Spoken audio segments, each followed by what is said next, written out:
So obviously, if you train really, really hard and you deplete yourself, you're going to feel sleepy in the afternoon.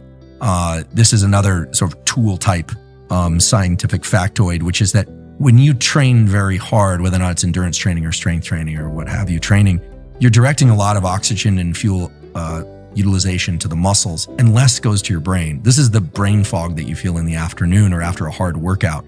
So you have to learn how much you can work out, how long, how hard, so that you don't actually reduce your brain's ability to function. A lot of people think they have ADHD or brain fog. They're just training like a maniac early in the day, and then your body doesn't have different resources for brain and body. I think times are changing now. I think people realize that at least what the science shows, that unless people get about 5 or 6 sets of reasonably hard work of resistance exercise per muscle group, that they're going to be losing muscle over the course of their lifespan. And so that resistance training is important for maintaining neuromuscular function and for maintaining function of the skeleton. The weight training sends a signal, believe it or not, from the bones. Weight-bearing or load-bearing exercises sends a hormonal signal called osteocalcin from the bones to the hippocampus to ensure the ongoing health of neurons in this area that controls memory. Beautiful work by Eric Kendall's lab, and others. Whereas if you're just gliding peacefully through the pool and doing your mile laps a day, you get the enhanced oxygenation of the brain. You get what we call glymphatic clearance, which is at night you get clearance of the debris out of the brain is enhanced by daily exercise, but you don't get these other systems. And that brings us back to this idea of what's the nervous system doing. An organism of any kind, us or an animal of any kind, it needs signals to tell the other organs of the body what they need to do.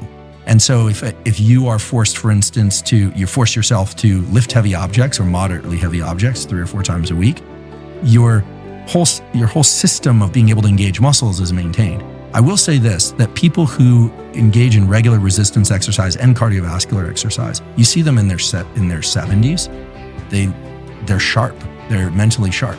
Now, I did say both cardiovascular and resistance exercise. You see people who are just chronic runners or cyclers, they're always complaining about injuries, right? They look like they're going to dissolve into a puddle of tears if they trip on a curb. People who are very large and too large for their skeleton, you can see it, they have trouble breathing and their cardiovascular system isn't working. So the extremes aren't good, but the behaviors that we engage in send signals back to the other organs of the body how to react and behave. So I'm a big believer, based on the science I know, of getting 150 to 200 minutes or so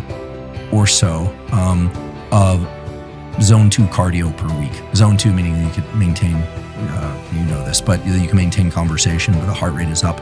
And then doing resistance training, 3 to 4 times a week.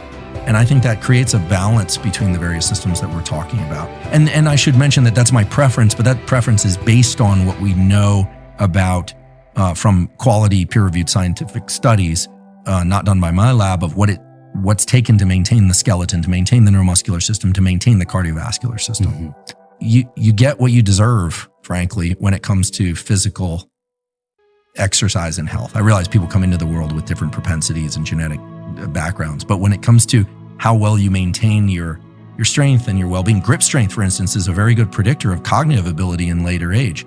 Not because being strong necessarily makes your brain better, but because generally people who have better grip strength in later age have been doing other things to maintain that grip strength, and there's a systemic positive effect.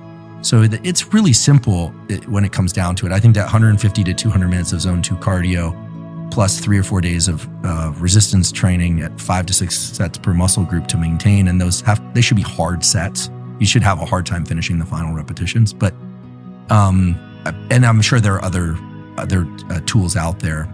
The stretching thing is interesting. I've been looking a lot into stretching and flexibility. It's not clear that our mobility is as related to stretching, but a lot of ability to move limbs in a supple way and to have a broad dynamic range of movement or generate ballistic movements or endurance type training and all the different types of movement. A lot of that depends on your ability to engage or relax the firing of neurons that control different muscles.